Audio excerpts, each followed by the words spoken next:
Chinese mythology, a captivating guide to Chinese folklore, including fairy tales, myths, and legends from ancient China. Introduction. Chinese mythology is a wealth of treasure composed of multiple religions, people groups, regions, and ideas. Perhaps the word mythologies would be more accurate than mythology, as it really encompasses so many different pantheons.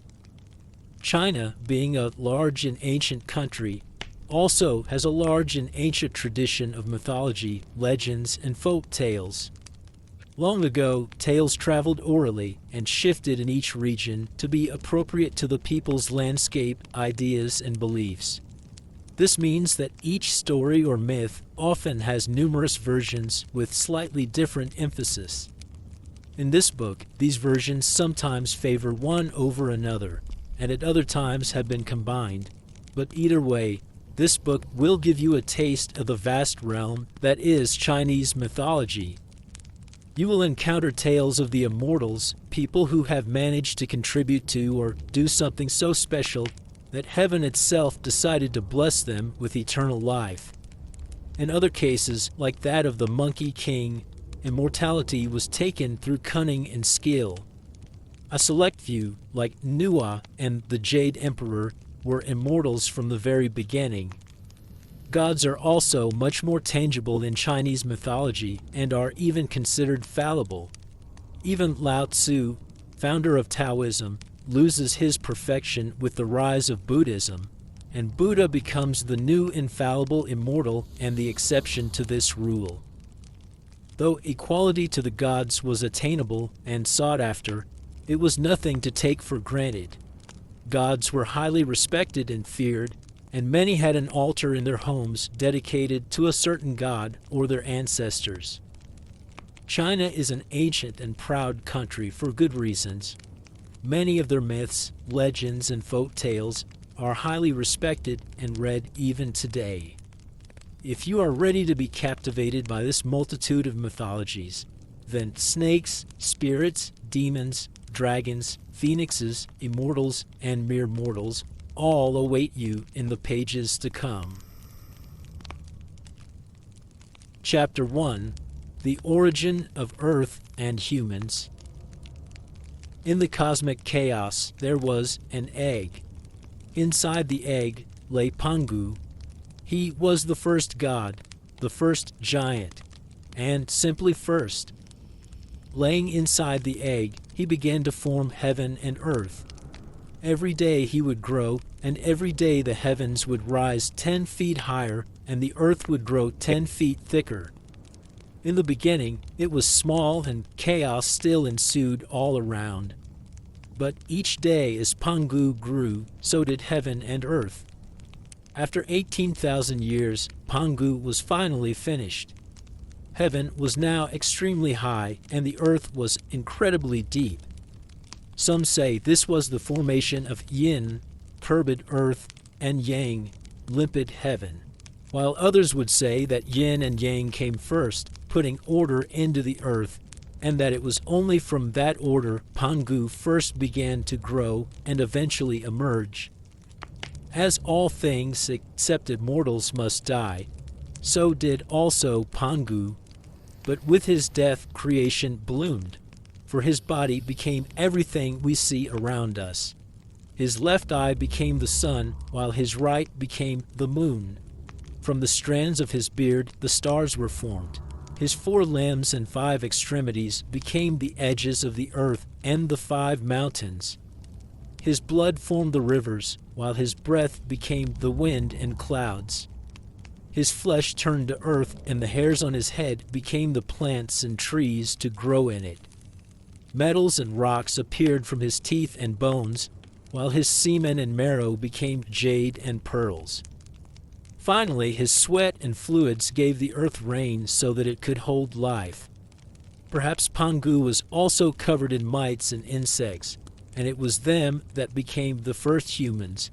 But on that point, Nuwa would like to disagree. The goddess Nuwa saw the earth and the heaven that Pangu had formed with his dying body and his final breath. She found it so beautiful that she decided to live there. But after a while, she became lonely and decided to make people. She took up the yellow earth and began to form the people with her hands. The work was tiring and exhausted her. Eventually, she decided to grab a leather cord and simply drag it through the earth, shaking off the pieces of earth from it and creating the rest of the people that way. Now, she no longer had to be alone, but after a while, the humans began to die. So Nuwa started to form new people again. She knew she could not be bothered to keep forming new people constantly, so instead, she gave humans a way to reproduce. After this, she withdrew, being content with what she had made. Little did she know that her work was not done yet. Many years later, a terrible flood passed over the entire land, and only 2 people survived, a brother and a sister. Both of them wanted to reproduce and ensure that humanity would survive. However, they felt great shame because they knew they were siblings and should not intertwine. They called to the heavens, but received no answer, so they decided to do 2 tests. First, they went up a high mountain, rolling down 2 millstones, one on each side of the mountain. Only if the stones landed next to each other could they then marry. The stones rolled down the height of the mountain, and at the bottom, both were lying next to each other. They had passed the first test, and now felt comfortable getting married. Now, they went to separate locations and made fires. If the smoke from the fires intertwined with each other, then they could have children and would be able to repopulate the desolate earth. After the fires had been made, both the brother and sister looked up into the sky. Slowly, the smoke that had risen separately from both their fires had become one. The brother and sister were sure they had the blessings of heaven, and so they had children. However, when the sister finally gave birth, it was not the child they had expected. Instead, a spherical piece of flesh had been born. They were distraught.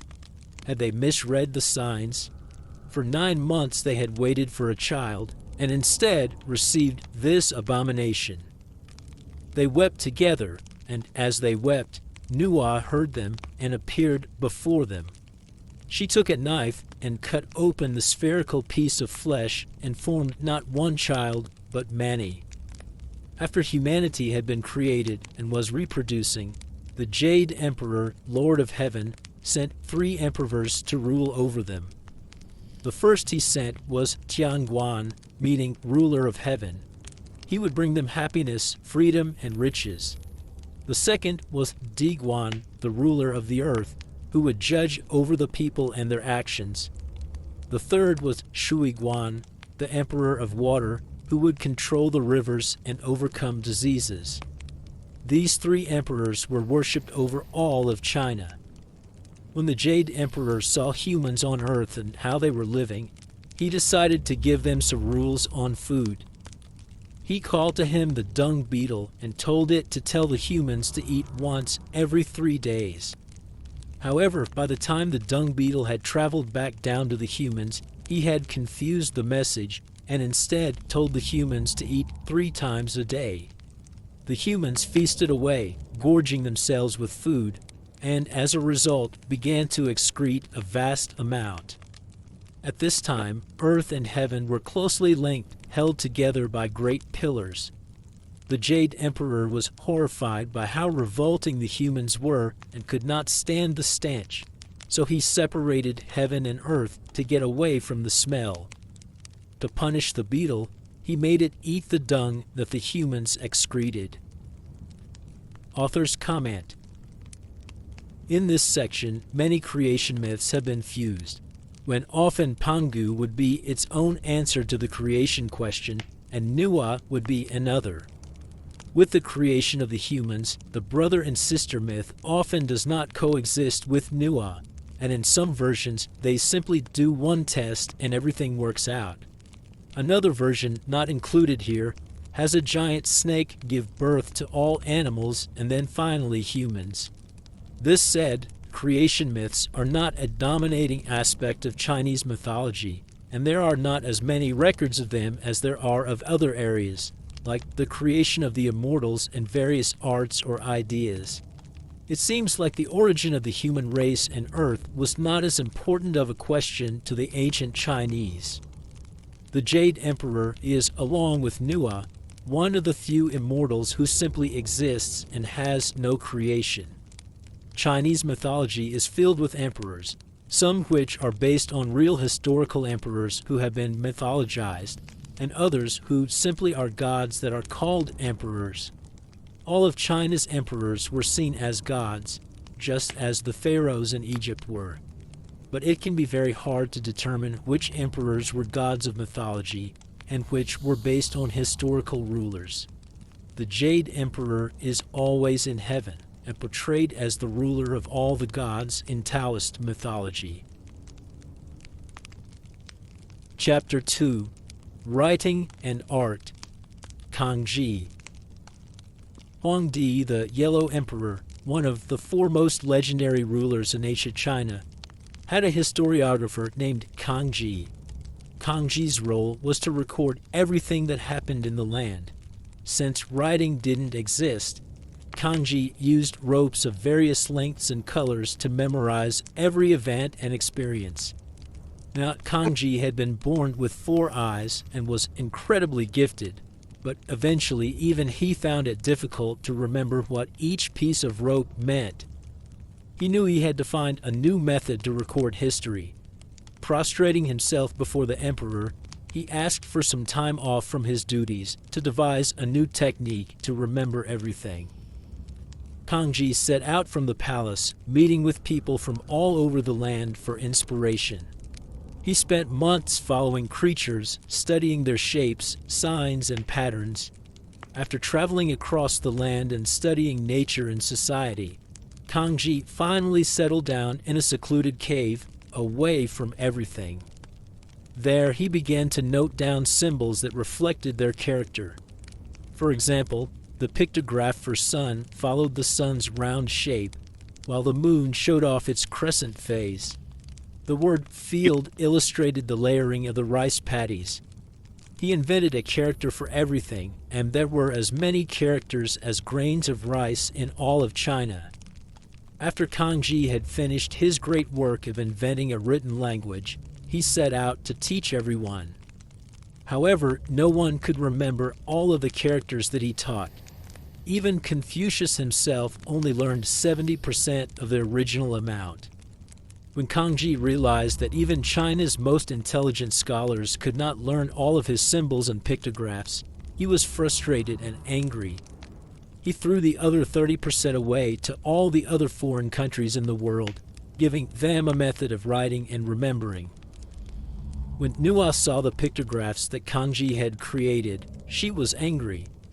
The character for Nu, meaning female, an intrinsic part of Nuwa's very essence and name, had been used in numerous other characters that had negative connotations. Nuwa confronted Chang'e. Chang'e, do you look down on women, thinking that our character reflects words like demon and wicked? Chang'e recoiled from the accusations and apologized deeply to the mother of humans. Nuwa watched and waited as he picked up his brush and set to work on a few new characters. After this, both good and mother were created with the character Nu as a part of them. Ma Liang and the Paintbrush. In a poor village there lived a poor boy. The boy was named Ma Liang, and he loved to draw and paint. Everywhere he went, he would find a way to draw. Sometimes he would use a stick in the sand, and other times he would manage to find a piece of charcoal. He became very good at drawing, so good that some said his drawings could be mistaken for real things. Despite his skill, he continued to be poor and found that his drawings could not help the other poor villagers either. Then one night he had a dream. An old man visited him with a beautiful paintbrush. Ma Liang had never owned a paintbrush and knew that with it he could paint marvelous things. The old man approached him and handed him the brush. I have seen your noble heart. Use this brush to help people. When Ma Liang woke up, The paintbrush was lying next to him. The dream had been real. But how would the paintbrush help people? Besides, he had no paint to go with it. He picked up the paintbrush and examined it. It had a beautiful mahogany handle, and the brush itself was exquisitely delicate. He began to paint in the air, swishing the brush carefully as if he was painting. Suddenly, the dog that he had outlined in the air appeared and started to bark. He painted a bone on his wall, the brush adding its own colors and shadows where needed. The dog took the bone happily and ran out of Ma Liang's little hut. Ma Liang wasted no time and started to paint food, all of it becoming real.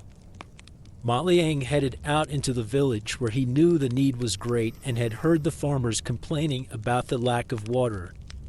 He set out to the outskirts of the village and painted a river which roared to life. When the farmers heard of what he had done, they were overjoyed and thanked him. Now they could fetch water for their crops from the river. But Ma Liang knew that the crops would take time to grow and saw that many families were starving now, so he painted bowls of food for them and made sure that they could all make it to the next harvest. After this, he set out to the next village and traveled all over China, helping each place with what they needed. His fame grew with his extensive travels, and soon the emperor had heard of the boy with the magic paintbrush. The emperor called on Ma Liang to visit him as he wanted to personally thank Ma Liang for his services to the land. Ma Liang knew there were still many villages to visit and lots of people who were still in need of his help, but he could not refuse the call of the emperor, so he headed to the palace and appeared before the ruler of China. Appearing before the emperor, Ma Liang bowed low, barely having time to register the emperor's command of "seize him." Guards grabbed him, took his paintbrush, and threw him in prison. The emperor was pleased to finally have the magic paintbrush in his possession. Now he could create anything he wanted. He began by drawing a large pile of gold, but nothing happened. No gold appeared. The emperor called upon his most famed artists and painters, but none of them could make anything appear out of the paintbrush. Finally, the emperor gave up, realizing that only Ma Liang would be able to wield the paintbrush. He brought the boy back to court, still in his shackles. "If you draw for me what I ask for, I will set you free," the emperor said. Ma Liang saw his precious paintbrush and longed to have it back. All the farmers and poor people in the land flashed through his mind. He had no desire to help a greedy emperor, but he knew that without his paintbrush, he would rot in prison. "What would you like me to draw?" he asked. "I want a mountain of gold where I can always go to get more gold." Ma Liang was unshackled and handed the paintbrush. He began to draw, but instead of a mountain, he drew the sea. "Why did you draw the sea? I want a mountain of gold, not a sea." The emperor was furious and seemed tempted to throw Ma Liang back into prison. Ma Liang quickly began to draw a mountain in the middle of the sea and filled it with enormous piles of gold. The fury in the emperor quickly subsided, replaced by a hunger shining bright in his eyes. Quickly, he said, "Draw me a ship so I can collect the gold." Ma Liang agreed and painted the emperor a ship. The emperor wasted no time and jumped on the ship, ordering his men to follow. As soon as they were out to sea, Ma Liang added wind and a great storm rose up. The storm became more violent as Ma Liang only added to the large waves that were brewing. They threw the ship back and forth until one huge wave crashed over it, sinking it to the bottom of the sea. With that, the land was rid of the greedy emperor, and Ma Liang set out to help the poor again. The new emperor was benevolent to Ma Liang and supported his cause, and Ma Liang and his magic paintbrush were loved by everyone in the land. Ling Lun. Ling Lun was chosen to be the minister of music by the Jade Emperor, who ordered him to invent and make music. Ling Lun thought about it and set out to a nearby mountain. He walked around and saw many bamboo shoots. Taking one of them, he carved it into a thin pipe. He carved 5 holes into it and created 5 notes. It was a good start, and the notes were clear and different. A phoenix was flying above him, singing its beautiful song. Ling Lun's little pipe was nothing in comparison to the marvel of the phoenix song, and he wanted to find a way to create similar music. He cut 11 more pieces of bamboo with various thicknesses and put them all together to make a 12-pipe instrument. With it, he was able to catch the range of the phoenix song and make music similar to its tune. Author's note: the story of Ma Liang and his magic paintbrush is a popular Chinese folk tale which depicts the evil of greed and the honor in helping poor people. It also shows the importance of honing your talents and using your gifts to serve others. There are many myths which depict culture bearers, or people who contributed to creating culturally beneficial things, like Ling Lun creating the 12-pipe instrument. Music was, and still is, highly respected in China. It was common for early Taoist scholars to study an instrument and master it as part of their learning. Chapter 3: Natural Disasters. The Archer Yi. The Archer. In its infancy, the earth had 10 suns. Fortunately, the suns all rotated and took turns shining their light on earth, and all was well. The elder brother always started these cycles, and then was followed by the rest of his siblings, each one taking his turn, before the last one finally gave way to the moon, allowing the earth to rest. One day, the second sun decided it wanted to start shining first. Always it had been the eldest sun. Why should it be so? Were they not all bright shining suns?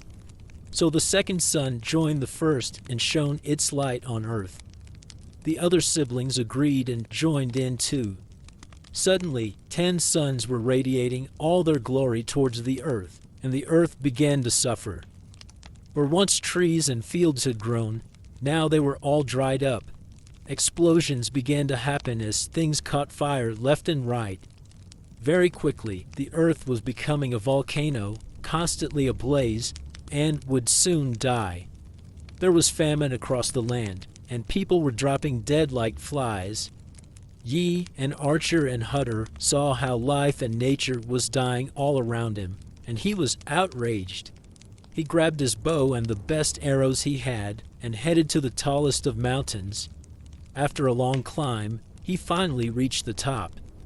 He felt the searing heat of the 10 suns incessantly shining, since the moon no longer arrived with her cool embrace. He was greeted by a god who handed him a vermilion bow and arrows with silk cords. Notching one of the arrows on his new bow, Yi fired it. The arrow flew true and struck one of the suns. Instantly, its light was snuffed out, and it fell from the sky like a great phoenix, but never to be reborn. Yi continued, shooting down suns until only one was left, and finally balance was restored to Earth. The last sun promised to only shine in its cycle, and to always give way to the moon. Reward. As thanks for his service towards mankind and Earth, Yi was given an elixir of immortality. Yi took the elixir, as it would be rude to refuse, but did not consume it. He knew that if he did, he would one day have to watch his wife Chang'e die and continue to live without her for eternity. They both agreed that they would store the elixir safely in their house, but not drink it, for neither wanted to be without the other. Yi had an apprentice named Feng Meng, who was without a doubt the second best archer in the world, surpassed only by his master. Feng Meng realized that the only way he could be the best was to kill his master or become immortal. One day when Yi was out hunting monsters who had been preying on the nearby villages, Feng Meng feigned sickness and instead went to Yi's house. Feng Meng broke his way into Yi's house and searched for the elixir. When he finally entered the bedroom, he saw Chang'e with tears running down her face. In her hands was the elixir of immortality. "Why do you do this to your master? He has trained you since you were a boy," she said, looking at him. "I cannot live in his shadow forever. This is the only way to surpass him," Feng Meng said, his mind set. He notched an arrow and pulled it back to his cheek. "Give me the elixir." Chang'e looked at him sadly and tipped the bottle. Feng Meng lunged for it, not realizing it was already empty. "As soon as I heard you sneak in, I drank it. I would rather suffer eternally than let the world suffer forever at the hand of a traitor like you." With her last words, she flew to the sky and disappeared to the moon, where she could always watch over her husband. Some of the gods were upset that she had drank the elixir as it had been meant for Yi, but they decided to give her the moon as her residence, since her final act as a mortal had also been one of bravery. When Yi finally returned home and learned what had happened, he fell to his knees and wept. Eventually, he found the strength to rise and gathered all of Chang'e's favorite fruits and cakes and sacrificed them to her. The villagers who lived nearby were grateful for his heroic deeds and sympathetic to his cause, so they too sacrificed cakes to the moon. Thus, on every August 15 in the lunar calendar, people eat moon cakes to remember Yi and his beloved wife. Feng Meng had not given up his hope of being the best. He knew he was still no match for Yi in an archery competition and couldn't become the best using any fair method. Instead, he lay in wait, biding his time for Yi to come to the nearby forest. Once Yi passed by, Feng Meng struck him with a club made from a peach tree and killed him. However, Yi's fame was already secured, and he became an icon and was worshipped by some as the god who diverts disasters. Shen Nong, the first farmer. Once upon a time, there was a man named Shen Nong. Shen Nong saw all the vast varieties of plants and trees that surrounded him, each with their own fruits and leaves. He quickly tried a few of them and realized they tasted differently. Some gave energy and were good to cook, while others were bitter or sour. He began to classify and organize them all, teaching others about which herbs or fruits were good to eat, which had healing properties, and which were poisonous. Many times he would find a new plant, try it, and end up sick for days because of its toxic nature. However, none of this stopped him from exploring all of China and noting down the properties of all of the herbs and plants. Whenever Shen Nong found plants that were good for eating or healing, he would take them home and plant them on his farm. So not only did Shen Nong establish the traditional healing arts, he also created the practice of agriculture. While he was farming, he realized he needed a tool to work the land and invented the plow. All the others who had started farming were soon using the plow, which Shen Nong gladly taught them how to make and use. One day, Shen Nong found a new plant that he had never seen before and immediately tasted it. The toxin spread through his body and he became deathly ill. Shen Nong was put in his bed and everyone knew he would soon die. Heaven looked down and saw all that Shen Nong had done for the people, how he had classified and tried all sorts of herbs and plants to help people, and how he had made the plow to help the farmers. They granted him immortality. He instantly became well and continued to help people and try plants for many years before he went up to heaven. Taming the rivers. In the dawn of China, the rivers ran rampant in the land, and there were many floods where people and houses were destroyed. Heaven cared not, as it believed the humans deserved it. Indeed, they encouraged it. One god, Gun, who was the grandchild to the Jade Emperor, felt differently. Gun felt compassion for the humans and went down to help them.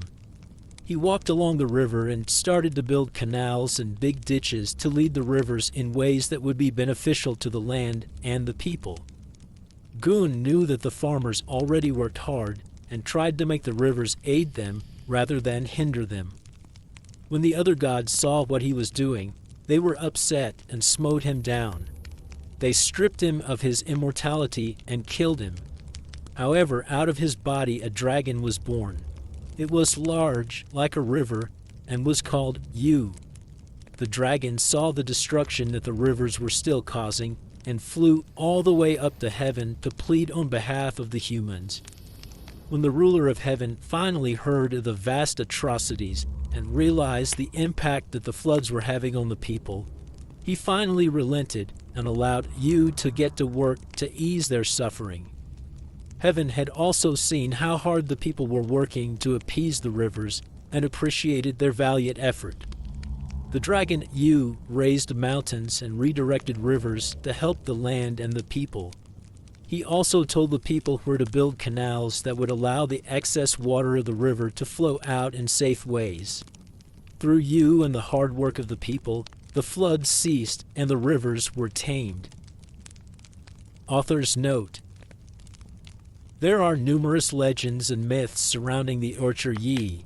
In some he is a hero, in others a villain, in some an immortal, and in other cases a human. The story that follows is a fusion of a few of these that will give you a small glimpse into his vast fame. Shen Nong literally means god of agriculture. He was also very popular among botanists and physicians, and often worshipped by them. Rivers were vital to China's prosperity and were often thought to be huge wild dragons raging in force. There are numerous myths of how the rivers were subdued and finally brought to aid the people. The Archer Yi faces a river in some myths, and so does the Monkey King. Historically speaking, China managed to build great ditches and dams with its vast amount of people and workforce to tame the rivers. Chapter 4. Li Tiguai, a Taoist myth. Li Tiguai was a solitary man. He had withdrawn from the village life to live in a secluded cave. The busyness of village life was not for him, nor did he find the gossip appealing. Instead, he became self-sustainable and grew enough vegetables to provide for his simple meals. There was a forest nearby where he cut his own wood to make small fires and keep his mountain cave warm. The mountain also had a small stream from which he got his water. Alongside the mountains, he had a few terraces where he grew his rice. Li Tiguai felt he had everything he needed. Each day was the same. He would work his land and then withdraw in the evening to read his Taoist scriptures. If the weather was fierce and stormy, he would spend the whole day with his scrolls. One day, as he was planting his seeds, a woodcutter appeared.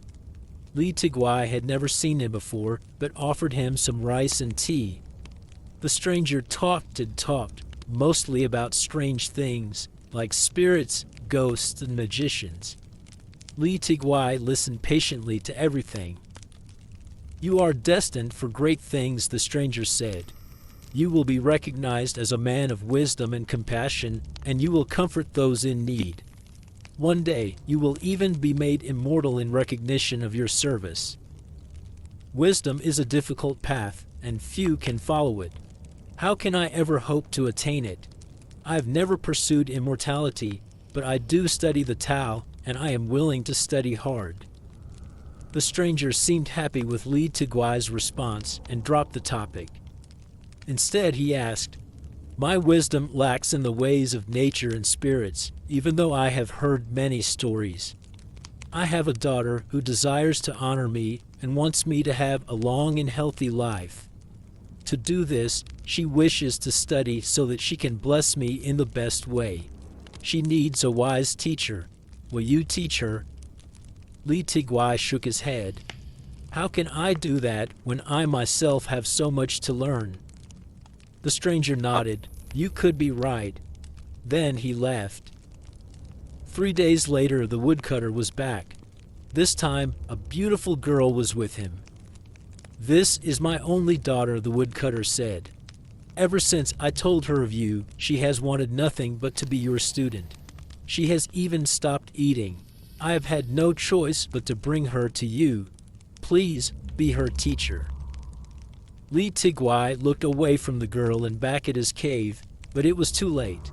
The woodcutter had already disappeared with a quick remark for the girl to obey Li Tigwai in everything. The girl approached him and knelt at his feet. Li Tigwai flushed and went back to the cave. He sat down in his corner and picked up his Taoist scriptures to study. The fire shone its light for him and kept him warm. The girl had followed him inside and started to prepare dinner for them. While it was cooking, she even cleaned the cave. After a while, Li Tigwai felt her looking at him again. "Master," she said, "I do not wish to disturb you in your studies. I know they are important to you, but surely you need company too.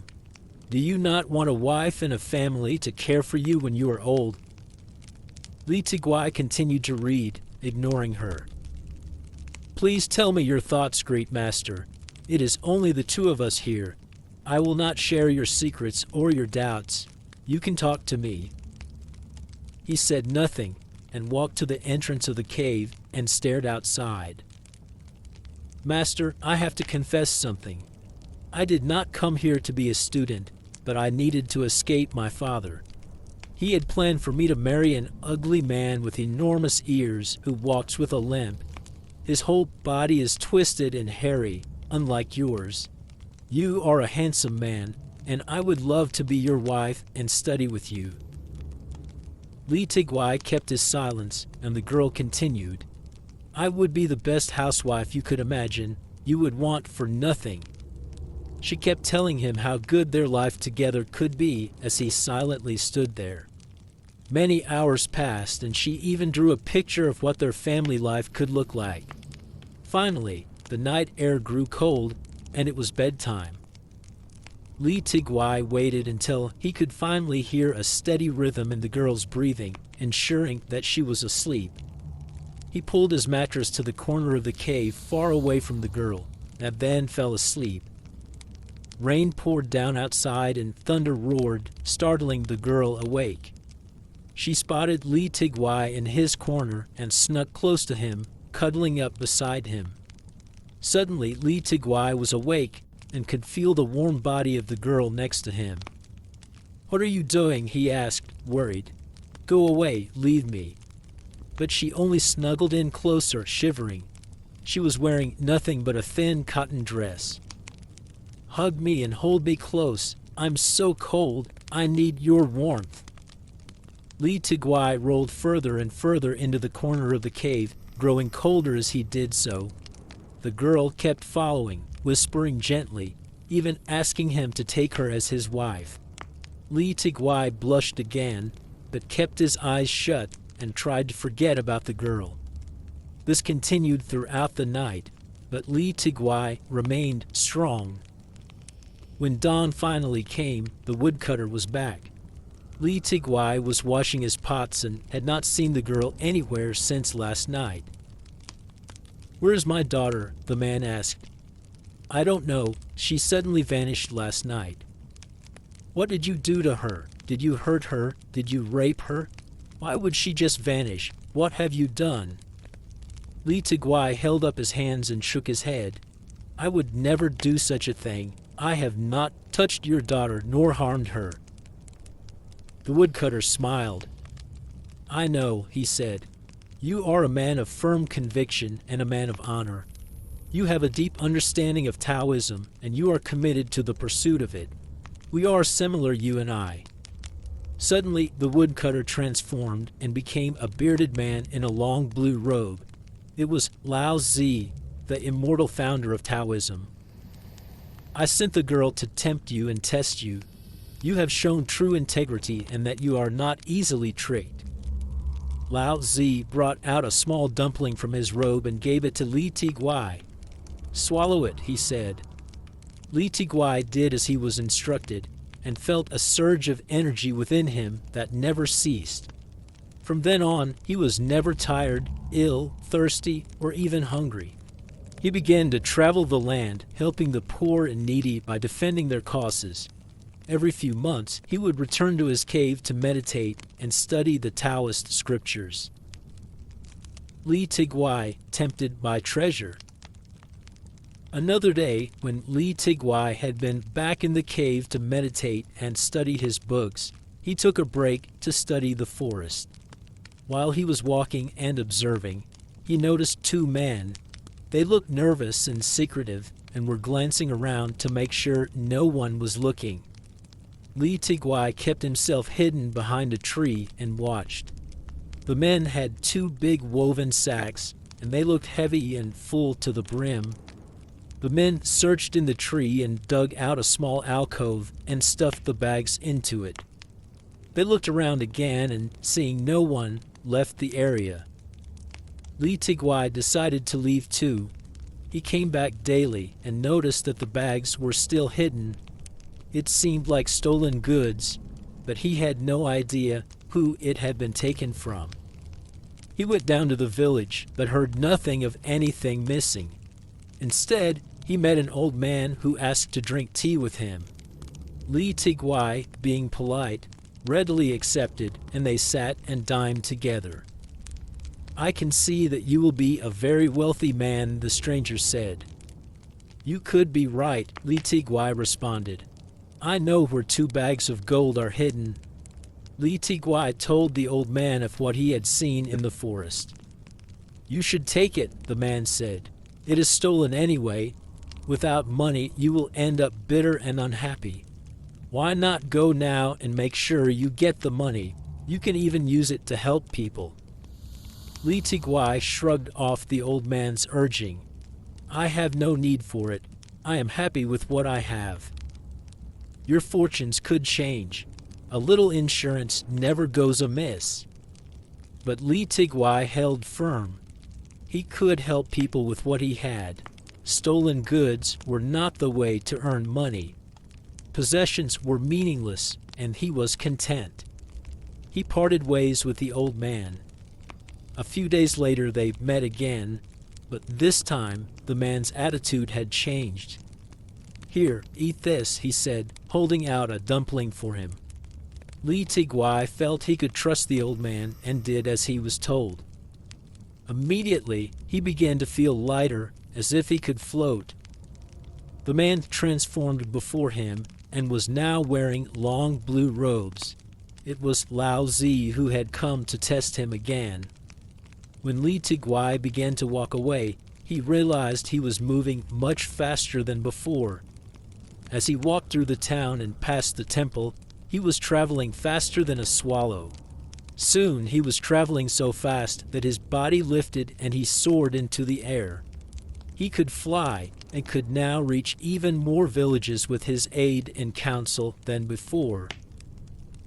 Li Tigui takes an apprentice. Li Tigui was now respected as a learned man and continued to help the poor and spread Taoist teachings. With his speed and flight, along with never being ill or tired, his fame had spread quickly. Eventually, Li Tigui took on an apprentice named Li King. This had been at Lao Zi's request, and Li Tigui had become an official disciple of him. One day, he was called to meet with Lao Zi again at a mountain far away. "I must leave you," Li Tigui said to his apprentice. "I have been summoned and must travel to Penglai Mountain." "But that is thousands of miles away," his student exclaimed. "It will take months to get there." "Do not question me," Li Tigui responded. "I will leave my body here, and my soul will travel to converse with Lao Zi. If I am not back within 7 days, you can burn my body, for I will have become immortal. If you study hard enough and live a life of servitude, perhaps one day you can become immortal too." Li Tigui then sat down and began to meditate. After a while, Li King saw a shimmer of smoke leave Li Tigui's body. He put his hand in front of his master's nose and felt no breath. Being a sincere and loyal student, Li King did not leave his master's body for 6 days. However, on the morning of the 7th day, a messenger arrived. "You must come with me," the messenger said. "Your mother is gravely ill and wants to see you before she dies."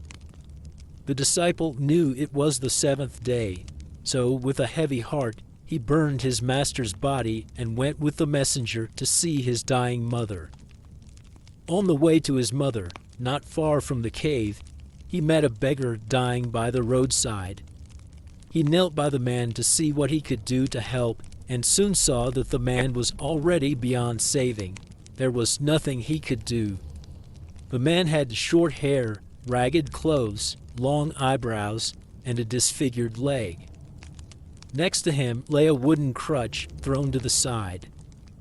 That same evening, Li Tigwai's spirit came back to look for his body, but it was nowhere to be found. He searched and could not even find his disciple. Li Tigwai realized it was the 7th day, and then saw the fire and the burnt ashes next to it. His body was gone. He needed to find a body fast, or else he would no longer be immortal. Looking around, Li Tigwai found the deformed beggar's body that his disciple had seen earlier in the day. He knew he had no other choice and reluctantly entered the body. Just as he fit into his new form, he heard someone laugh behind him. There stood an old man with a bag of herbs and potions.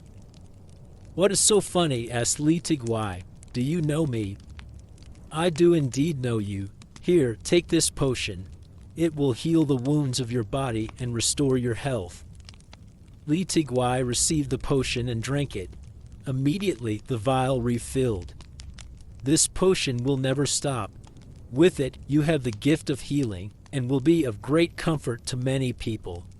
Everyone, rich or poor, will want you to visit their home, regardless of your unfortunate looks." The old man picked up the wooden crutch next to Li Tigwai.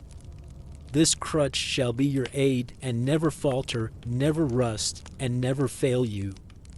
As the man spoke, the crutch changed and became iron. "From this day on, you shall join the immortals, but now I must return to Lao Zi, as I am merely his messenger." With that, the old man started walking away down the path. But as he walked, he transformed, and Li Tigwai knew he had met Lao Zi again. Li Tigwai walked the land, supported by his staff. Now he was immortal, and he never ceased helping the sick and the poor. Author's note: Taoist mythology has a total of 8 immortals, of which Li Tigwai is one. His name, Tigwai, actually means iron crutch, as he was known for having a deformed leg and always walked around with his iron crutch to support himself. He is meant to have been quite ugly, and perhaps the story you just heard is a way of explaining why that was. But even above that, it showed that looks do not matter. What matters is helping others and seeking knowledge. Taoists strived for knowledge and immortality, and their myths show this too. Seeking immortality is the height of knowledge and the noblest thing you can do, according to Taoism. Chapter 5: Sun Wukong, the Monkey King. The Monkey King's birth. In the Red Mountains, on top of the highest of peaks, stood a strange rock. It balanced on the edge of the mountaintop as if it would fall over at any second. For generations it had stood there until one day, during a furious lightning storm, a lightning bolt cracked the rock open and out came a monkey. In many ways, he was not like a monkey at all.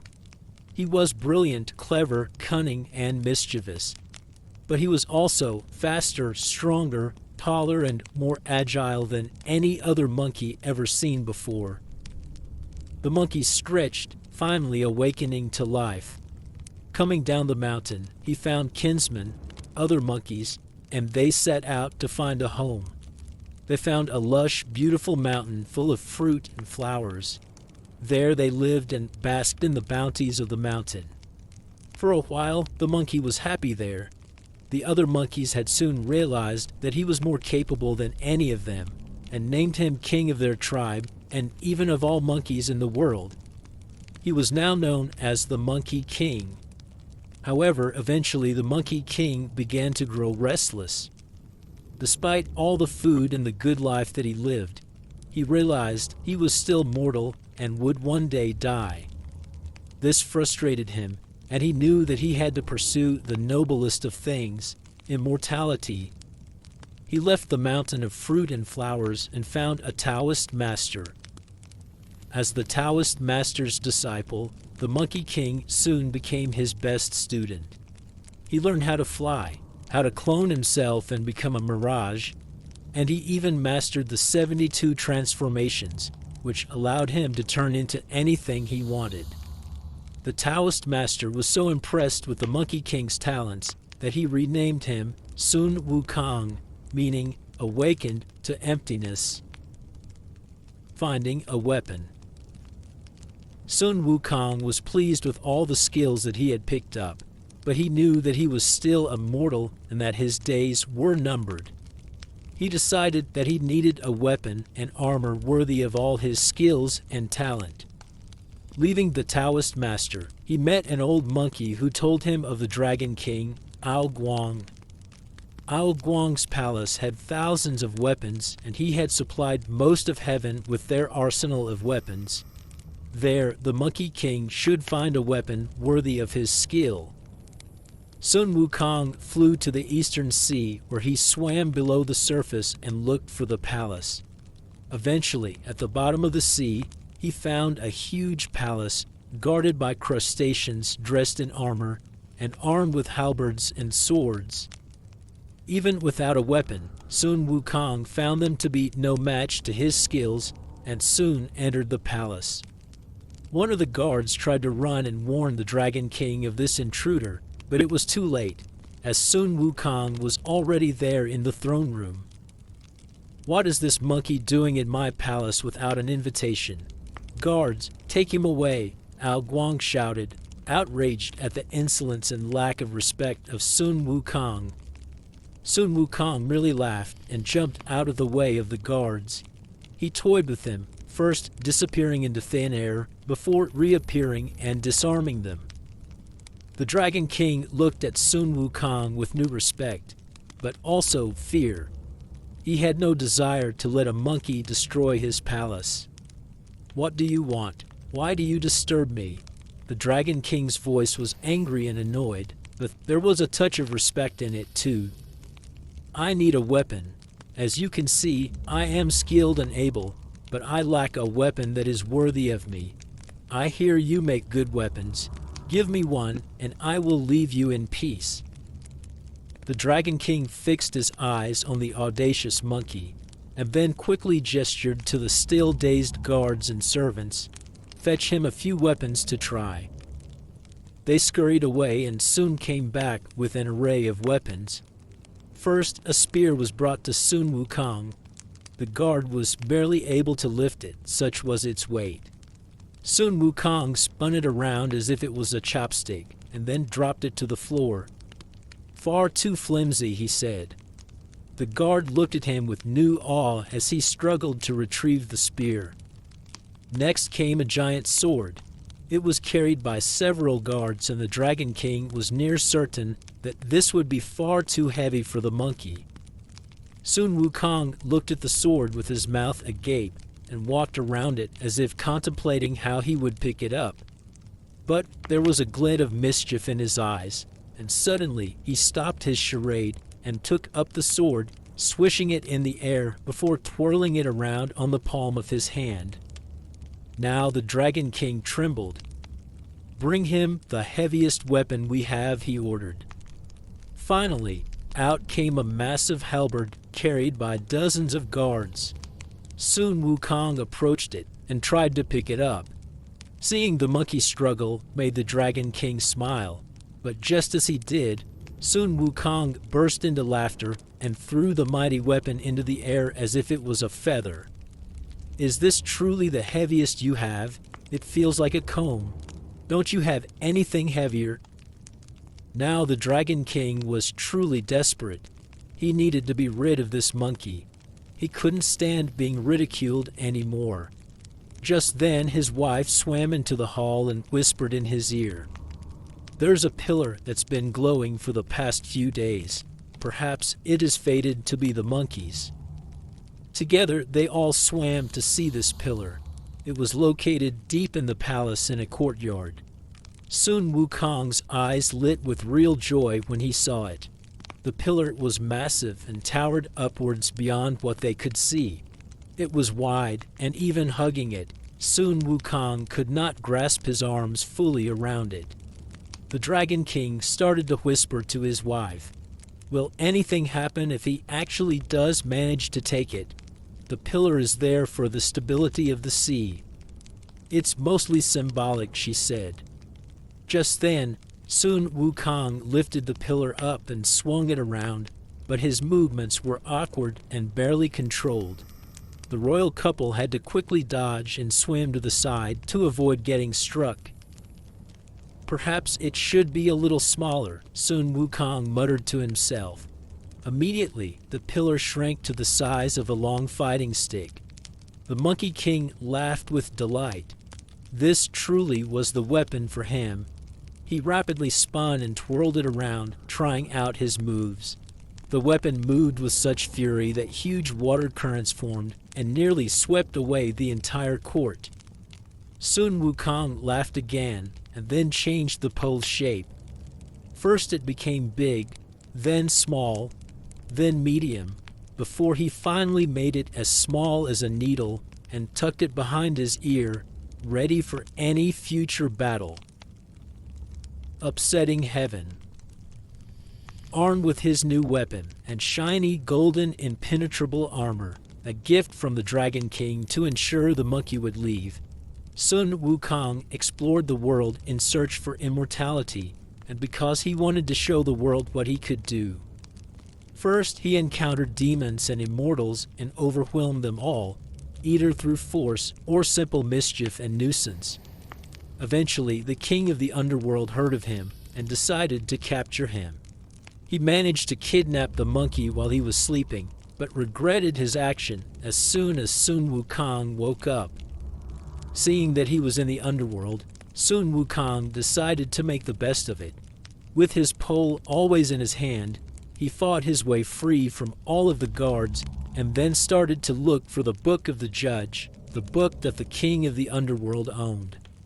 Unmatched in speed and illusion, Sun Wukong eventually found the book deep in the underworld. Turning the pages, he finally saw his own name. Written after it were the words, "Dies at the age of 342. He quickly erased his name, thinking that this should ensure his immortality. He left the underworld happy knowing that he had finally obtained immortality.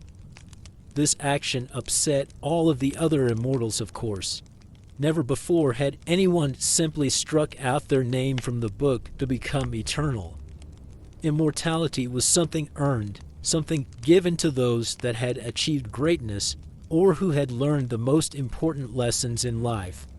The king of the underworld complained that his dominion had been defiled and that the Monkey King had robbed him of one of his powers. The Jade Emperor was also upset and decided to take action. He had heard of the monkey's exploits and knew that direct confrontation should be a last resort. Instead, he invited the Monkey King up to heaven to join the imperial palace as the protector of the horses of the imperial stables. At first, Sun Wukong was excited and happy to finally be recognized by the gods. Finally, he was getting what he and his skills deserved. However, after only a few days at his new job, he realized that the Jade Emperor was simply giving him a task to keep him occupied and out of mischief. He had become nothing more than a horse groom.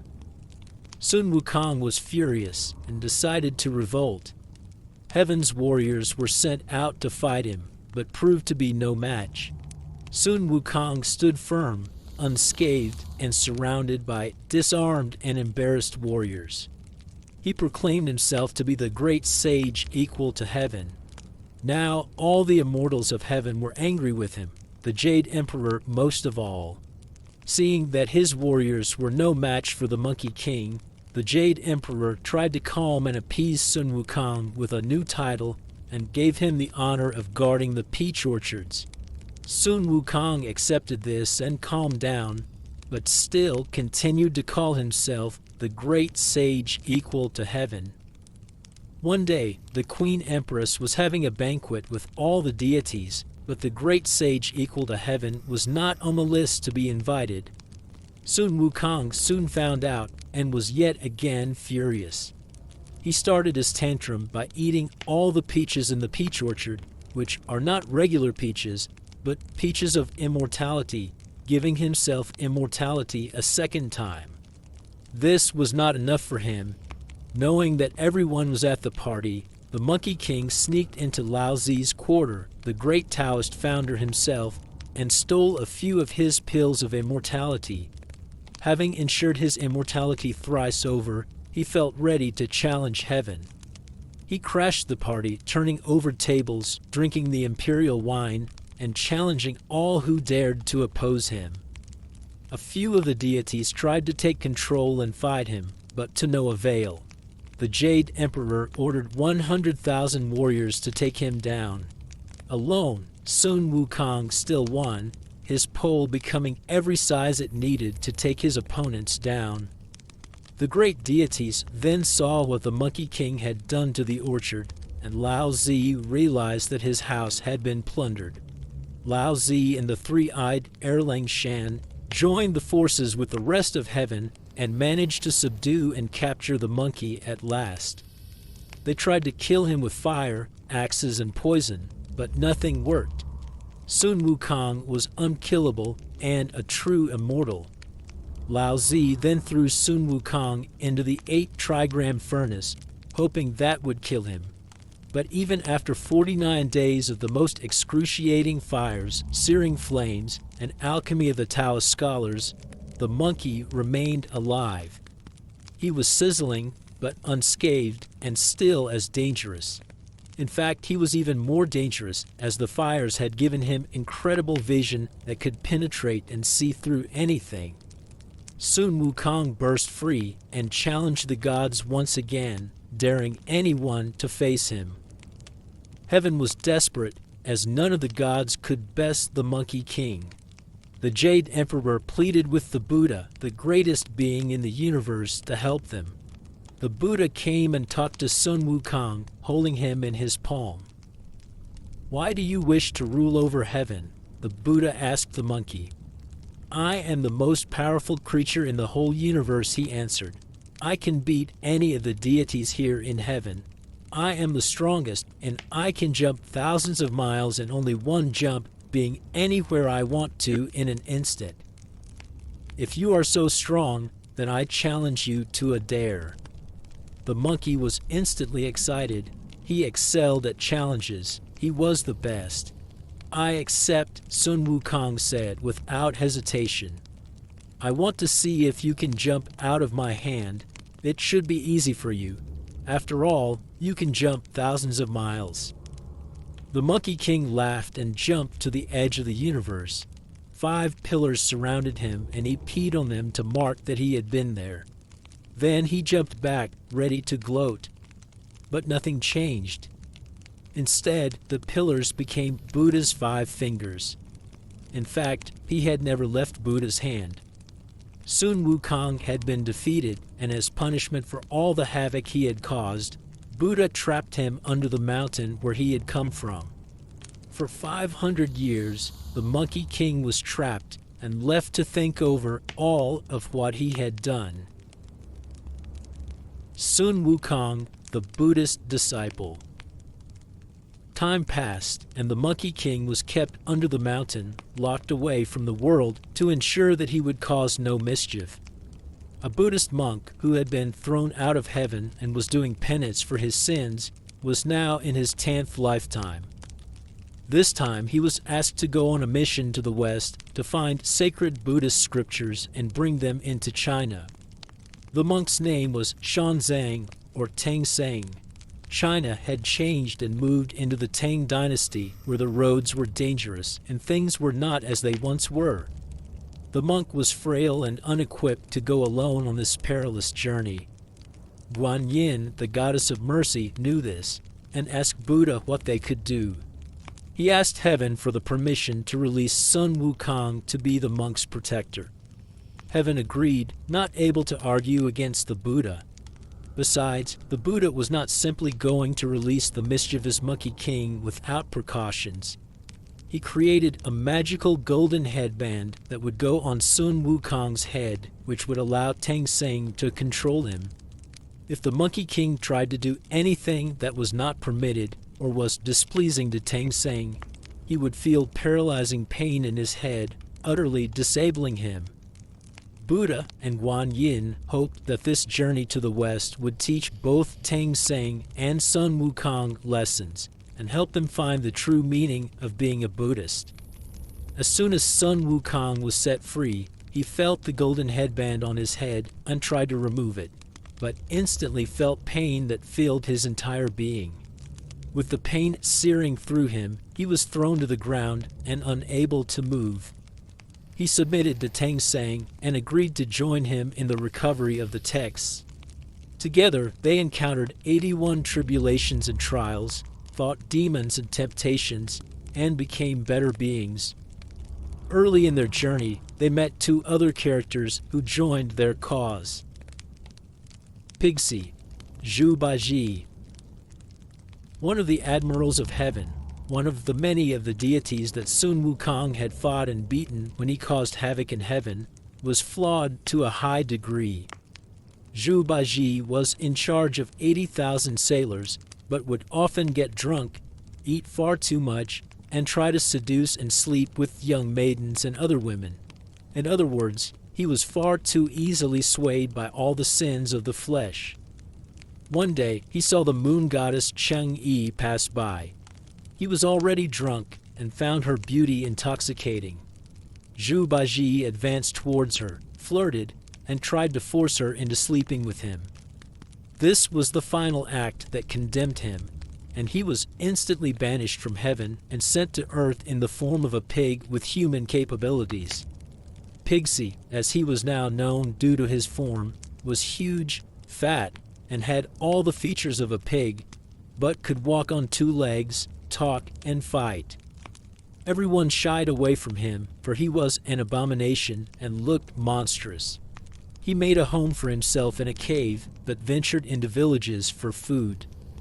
One day the goddess Guanyin passed by, looking for people to protect Tang Seng on his journey to find the sacred scriptures. Seeing Pigsi in the cave, she stopped. "Do you wish for redemption, to atone for your past and become better?" she asked him.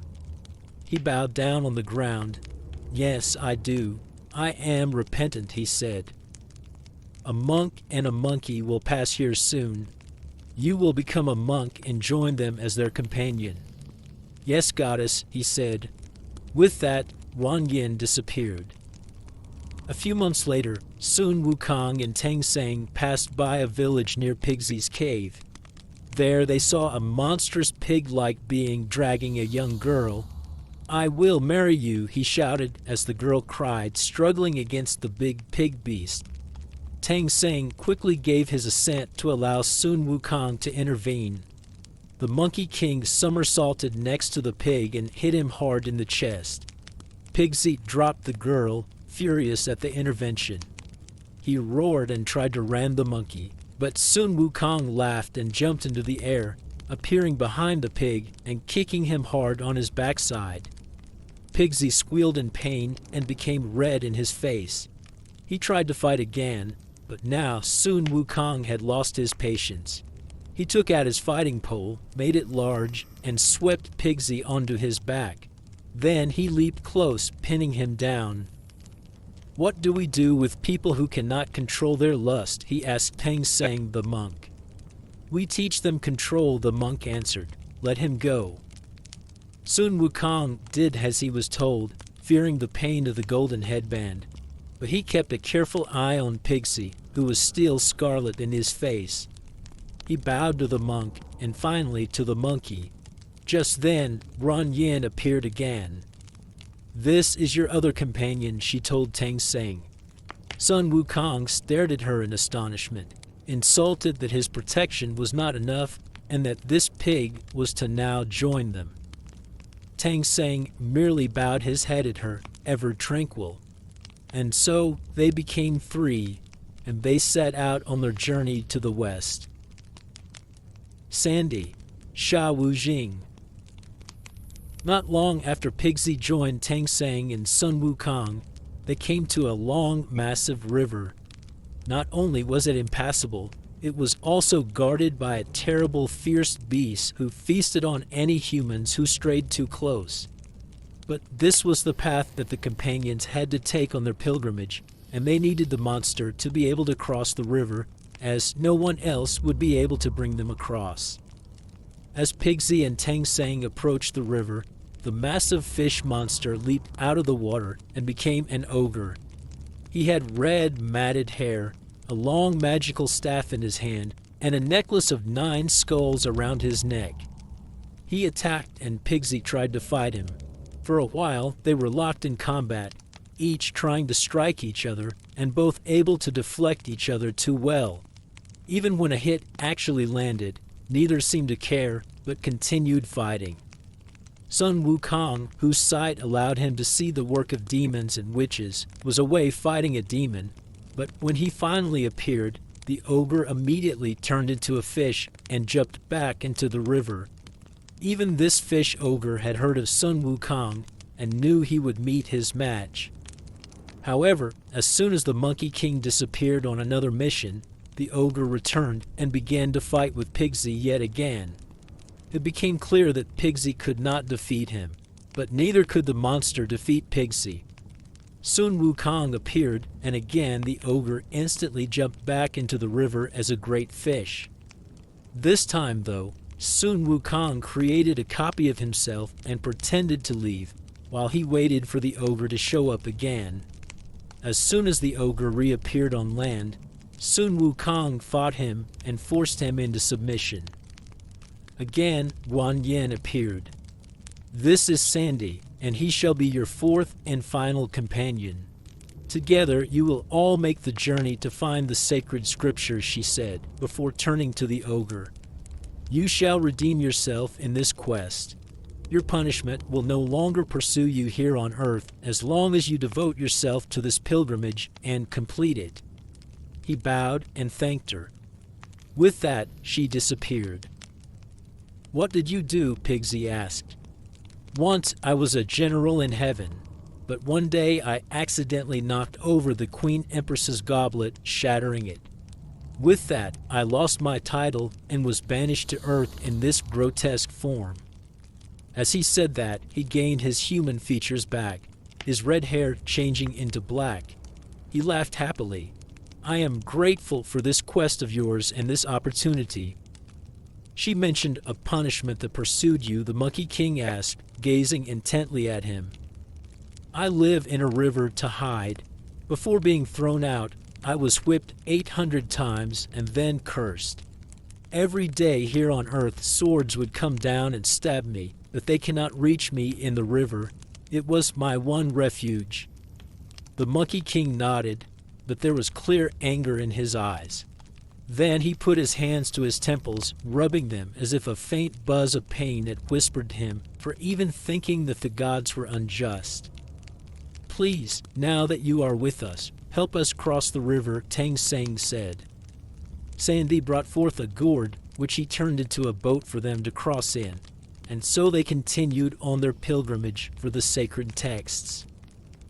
The legend of the Monkey King is well known and perhaps the most famous of all of China's legends, which is why it has been given a bit more space in this book. It shows the clear multi-layers of thought and beliefs that exist in Chinese mythology. At first, we see that Monkey King is a devout Taoist student. That said, he does not really help people with his skills, which is a failure in that belief, but he does master himself and his body and ultimately achieves immortality, the greatest possible achievement for any Taoist. We are meant to read him as being too arrogant and chaotic in the Chinese literary classic, The Journey to the West, where Sun Wukong must learn to control himself and serve the Buddhistic purpose. It is also from this book and this movement towards Buddhism within China and Chinese thought that Buddha is emphasized as the ultimate being, even above the Jade Emperor and Lao Tzu. However, even within this Chinese Buddhistic text, we still see all the elements of old Chinese mythology. There are demons and deities, and most of the companions and even enemies have been brought in from other tales of old and then remade into this narrative. Sun Wukong is easy to love because he is incredibly talented and brilliant, but also mischievous and unpredictable. He has been drafted into computer games, modern animated series, and movies, and will most likely continue to be a cultural icon in China. Chapter 6. The Investiture of the Gods. King Zhu's Hubris. During the Shang dynasty around 1100 BC, the kings were harsher and crueler. One king was called Dai Yi, and he had 3 sons. One day he was walking in the garden and admiring its beauty. Suddenly, a corner of the pavilion fell. Thankfully, his youngest son, Prince Zhu, was there to catch it, supporting it with his bare hands. The ministers and advisors were all impressed and told the king to make his youngest son the next king, as he would have the strength to rule the kingdom. However, physical strength is not enough to run a kingdom, and when Zhu became king, he showed that he was also cruel and foolhardy. He waged war and was successful, but his ministers started to warn him that his successes would soon cease unless he paid homage to the gods. King Zhu followed the advice he was given and went to the temple of Nuwa. He placed his incense by the altar and murmured a quick prayer. Suddenly, a draft blew through the temple, and the great curtains that veiled the depiction of the goddess was swept away. Her form, which was never meant to be seen by mere mortals, was revealed. The illustration of her was a masterful piece, portraying her as the woman of all women, as femininity itself. King Zhu was instantly smitten and filled with lust for her. He gaped and stared in awe at her. "O Nuwa, most glorious and beautiful of all women, I hunger for you and need you by my side. If only you were made of flesh, I would marry you this instant." He kept staring and would not avert his eyes. His ministers and guards were all horrified, but dared not lift their eyes in case they too would see Nuwa and dishonor her. The king broke the silence again and turned to his man. "Quick, get me brushes and ink. I must write a poem to her so she may hear me and meet with me." His servants could not but obey, and soon he was brought the ink he required. King Zhu began to write on the walls of the temple. Her beauty unmatched, even as fashions of clay and paint, forms and figures to make any man want for her. Fruits which are ripe and firm, with a garden most lush. Would she only be in flesh, I would have her in my palace. The ministers were horrified, both by the writing now on the wall and by its contents. One of them spoke out, "My king, I am but your humble servant, but please, Nuwa has always protected our people. She is a goddess and far above our humble station. This poem is an affront. She will not view it lightly, and ill will fall upon our kingdom." "Nonsense," the king said, still full of lust, but with a hint of underlying anger. "This poem is praise to her beauty, and all should see it. It is my gift to her and the kingdom. I will hear no more of it." After that, no one dared to speak, that all trembled in fear of what was to come. Nuwa's Rage. When Nuwa came back from her trip and arrived at her temple, she saw the blasphemous poem and screamed with rage. She immediately flew down to the palace to kill King Zhu on the spot for his arrogance and dishonor. However, as soon as she saw him, She could see the tendrils of time around him. She saw his fortune, his future, and his past.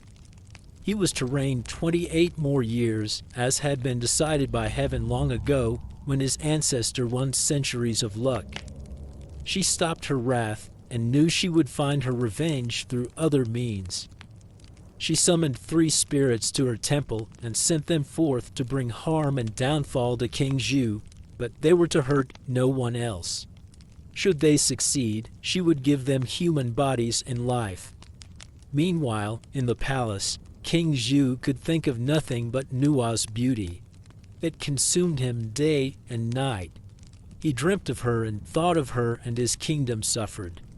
Ministers that he had always listened to now seemed foolish to him, and he began to appreciate the flattery of fools more. When 2 of these ministers of flattery came to him, he shared his struggle with them. Nothing has purpose or meaning anymore. Nothing compares to Nuwa's beauty. What can I do? He asked. My king, they said, you must send out a message to all your dukes and ministers. Ask them for the most beautiful girls in the land. With 1,000 young maidens to choose a concubine from, you will no longer be lusting over any other beauty. Their advice made sense to the king, and he asked for the decree to go out. Many of the dukes and ministers were outraged. The king already had a wife and 2 concubines, along with 1,000 beautiful women that served him. Surely he had no need for any more. All of them knew how much this would upset the people. One of them spoke up and convinced the king to take back his decree. Trusting the minister, who had served his father very well, King Zhu finally agreed to withdraw the decree. A few years later, it was time for all the dukes and ministers to visit and give gifts. One of them was a straightforward and honest man who did not like the flattering ministers that held the king's ear. These ministers did not like him either, and they told the king that this duke, Su Hu, had a most beautiful daughter, and taking her as his concubine would not upset the people, as it would only be 1 woman rather than 1,000. The king liked the idea, and sent the message to Su Hu to bring his daughter, as he wanted to see her famed beauty. Su Hu refused, and war ensued. But after a few battles, Su Hu gave in and brought himself and his daughter to the palace. On the way there, they were attacked by a vixen spirit, one of the 3 spirits that had been sent by Nuwa, who killed Su Hu's daughter and took her place. When they came to the palace, the king was furious to see Su Hu still alive and wanted him executed. He has brought his daughter. She is just outside, the king's other ministers advised. See if she pleases the king's eye first, and if so, pardon Su Hu, as he was always a good, loyal duke prior to this incident. The king agreed, and as his eyes fell on Daji, the fox spirit, he fell deeply in love. She was fairer than the fairest summer's eve. Her movements were graceful as she swayed like a cherry blossom in the breeze. He was filled with blind lust for her and instantly pardoned Su Hu. Then he took Daji into his arms, locked eyes with her, and was mesmerized. He asked for the servants to take her to his palace. After they had washed and oiled her, he soon joined her in his palace quarters, and they did not leave the room for 3 months. No one saw the king. Every moment he was awake he spent with Daji, enchanted by her body and looks. The reports were piling in. War had broken out with giants and monsters. Famine had struck the east. But the king stayed in his palace with Daji, indulging in wine and lust, while Nuwa laughed at his decline. Author's note: the investiture of the gods is a long tale, and this is merely a short extract which shows how it starts. After many battles and many deeds, the tale ends with numerous heroes being exalted into heaven as immortals, thus forming a pantheon of gods, which is how the book got its name. The book is a compilation of myths and legends surrounding this tumultuous time and shows the rise of the Taoist immortals. Chapter 7, Three Kingdoms. All things united must eventually divide, and all things divided will eventually unite. The Han Dynasty had ruled for a long time, but with the ascension of Emperor Huang, their decline began. He deposed and humiliated many lords, governors, and nobles. Instead, he elevated eunuchs and put them in new positions of power, giving them more and more influence. Other warlords and people were getting angry as corruption spread through the palace and the country. However, nothing happened for a while, and soon Emperor Huang passed away to be replaced by Emperor Ling.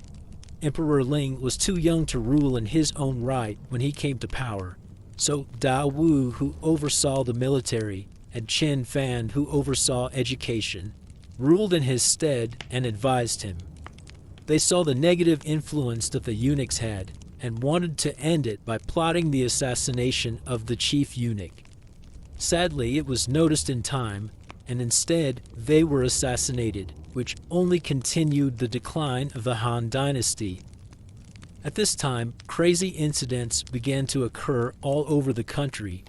Storms were far more frequent. The seas raged in unexpected ways, attacking even the coastal villages in ways they never had before. Earthquakes struck towns, and, even worse, supernatural incidents took place. The first of these happened to the young emperor himself.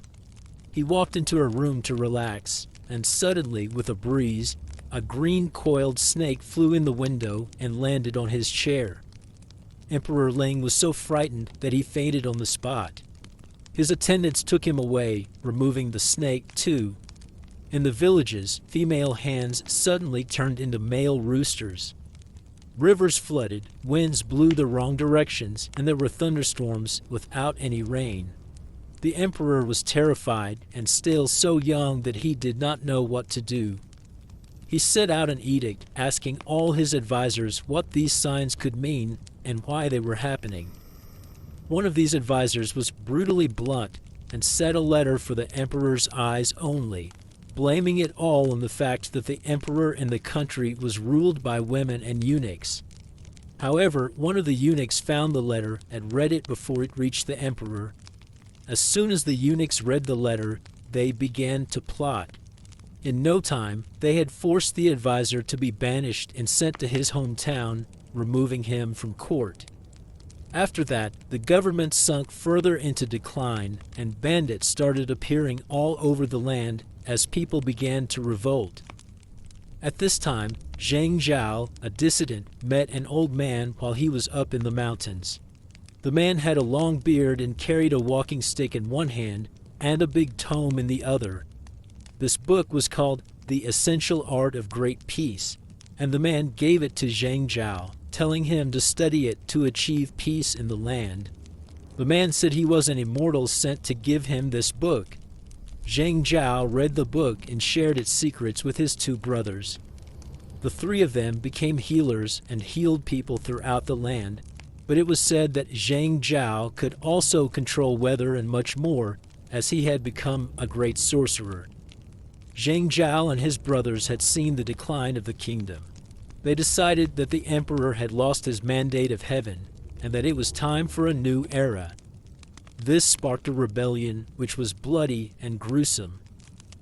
Eventually, the emperor's forces vanquished the rebellion under He Jian, the emperor's general. But during this time, Emperor Ling had passed away, possibly assassinated, but no one could pinpoint who had been behind it. He Jian placed a new emperor to serve as a figurehead. The eunuchs saw that He Jian was getting far too powerful and did not like this.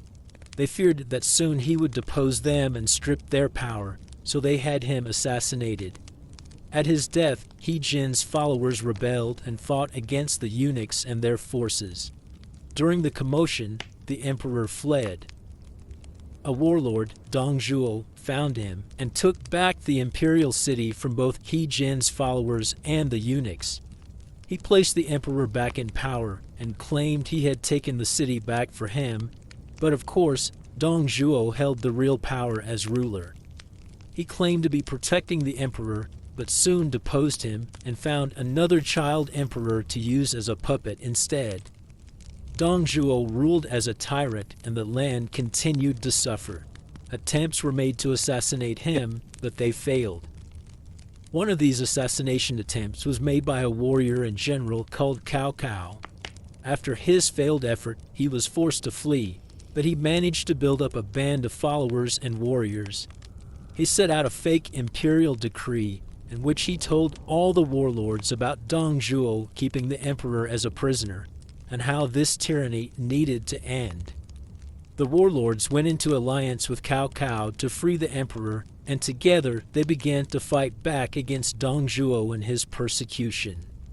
Big battles took place, and Cao Cao and his forces won them all, pushing Dongzhuo back. Dongzhuo soon realized that he was fighting a losing battle and retreated from the capital, leaving the emperor there.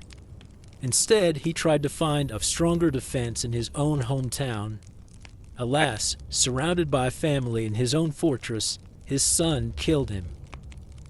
Meanwhile, Cao Cao had captured the capital and now had the emperor in his care, who he claimed to protect.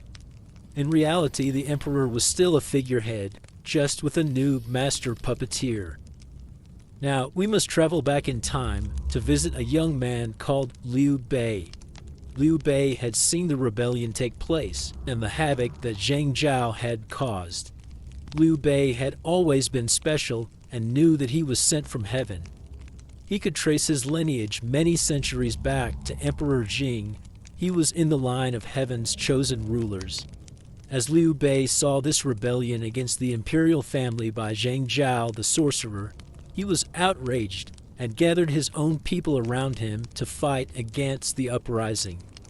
He helped He Jin and the imperial forces to vanquish the rebels, but after the rebellion had been crushed, Liu Bei received hardly any recognition.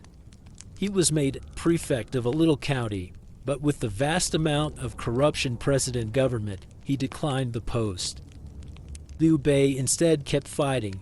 He fought against Dongzhuo, Dongzhuo's son, and eventually against Cao Cao. During the reign of Cao Cao's emperor, the Han Kingdom continued its civil war and its decline. In the midst of the chaos, Cao Cao gathered his army to try and reunite China. He battled against Liu Bei and another warlord called Sun Quan, who had been taking territory in the east. Liu Bei and Sun Quan won. With Cao Cao's death, all pretense of an emperor ruling China was stripped away, since his son, Cao Pi, decided to proclaim himself as emperor. Of course, Liu Bei and Sun Quan disagreed, both holding large areas of land in China.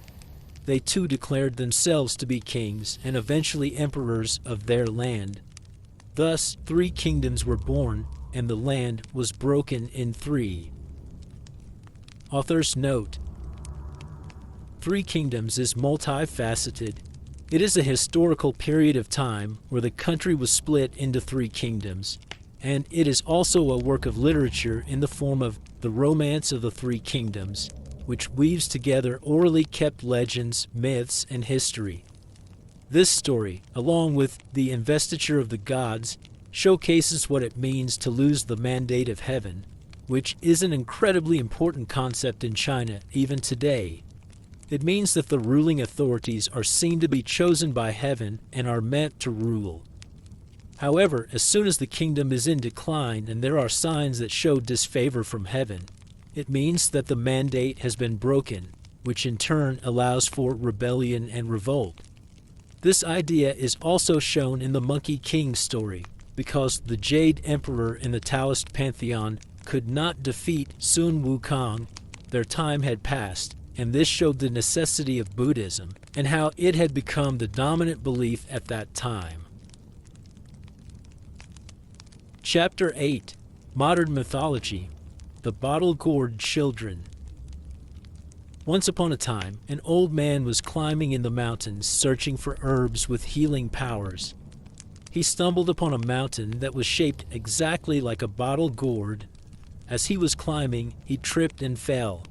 What he did not know was that in his fall he had freed two evil spirits that had been locked underneath the mountain for a long time.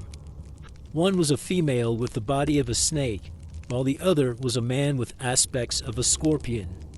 Both of them had magical powers and immediately began to terrorize the nearby villages as they had done before they had been captured. Fortunately, the mountain also kept the secret to recapturing the demons and defeating them for good. Deep inside it was a bottle gourd which radiated with every color of the rainbow. The old man managed to find it and retrieved a seed from it. When he got the seed, the mountain itself cracked open in half. He took the seed home and planted it. The next day, it had already grown into a bottle gourd vine. The vine had grown 7 bottle gourds on it, all of them of different colors. They grew at different speeds, but all were healthily growing and all had a unique color. While the gourds grew, the demons rejoiced at their freedom, feasting on food taken from the villages. They also gathered other creatures and demons to join them. Every now and then, they would take on their serpent and scorpion form to terrorize the area further. The snake woman demon had a specific artifact that allowed her to summon magical weapons. One day, she used it to produce a mirror and scouted the land around her. Looking through her mirror, she saw the bottle gourd vine and how it was growing. The bottle gourd vine struck fear in her heart, so she sent minions to attack it. A whole swarm of demon bees came to kill the vine with their poison, but one of the gourds, the green one, blew fire and killed them all. The snake demon then set a fire-breathing snake to attack them, but as it tried to burn the vine down, the blue gourd spouted water to save them. The old man was watching from his window, and seeing the snake attack the vine, he went out to kill it. As soon as he left his house, the snake demon was there to capture him and take him away. None of the bottle gourds were ripe yet, so they hung helplessly on the vine as the old man was dragged away. The red bottle gourd. The next day, the red bottle gourd shook viciously. Then, with a loud crack, it tore in half, and out came a red-dressed boy. He was the eldest of the children and was called Big Brother. All the bottle gourd children were strong, fast, and could jump high, but Big Brother was particularly strong and had a special ability that allowed him to change size, growing huge when he wanted to. Big Brother went to the nearby village and saw the destruction that raged. Everywhere there were bones and decay, and the farms and houses had all been burnt. He traveled past the villages into the mountains to attack the demons and bring back the old man. As soon as he came to the mountain, a big rock fell and tried to crush him, but he lifted it up and threw it away. He continued to wander the mountains until he spotted a cave. Inside, he found the scorpion and snake demons and told them to give back the old man or he would destroy their cave. "You can't destroy our cave because your old man is here too," said the snake woman. "Let me take you to him and you can see him." Big Brother, not being the brightest gourd, followed her. There he saw the old man lying on a stone table. He ran to the old man to bring him back home, but as soon as he touched the old man disappeared and the whole place turned into quicksand. He was trapped and could not escape, nor were his powers any held. The snake woman and scorpion man decided to keep the boy trapped to lure the rest of the children to them too, so that they could capture and kill all of them together. The orange bottle gourd. The next day, the orange gourd began to shake, and out came an orange child. This child had supervision and hearing. Even from their house, he could see his trapped brother deep in the mountain. The orange child had to be much more careful and rely on his wits, since he had no real physical powers. He traveled to the mountains and lured the guards away with some treats. Once inside the cave, the second child looked for a way to get rid of the snake woman's artifact, but it was hidden away behind an impenetrable rock. Looking for a way to get past the rock, He traveled into a deep cavern where the snake woman had put up 2 giant mirrors. There he was blinded by the reflections they caused. His eyes screamed in pain, and then the snake demon came out and struck his ears too. No longer could he see or hear, and she threw him into prison with the old man. The Yellow Bottle Gourd. In prison, they were found by a mole creature who dug them out of the mountain. The demons soon realized that the second brother and the old man had fled and pursued them. As the scorpion man caught up to recapture them, a yellow bottle gourd appeared. It still wasn't open. The scorpion demon tried to cut it in half, but instead that produced the yellow brother, whose superpower was invincibility. He easily withstood the scorpion man's attacks, allowing the second brother and the old man to escape home. The yellow brother attacked the scorpion man back, and his fingers shattered the scorpion's claws and sword. The demon fled, teleporting with a wisp of black smoke behind him. The third brother was not easily daunted, however, and chased after, back into the mountain.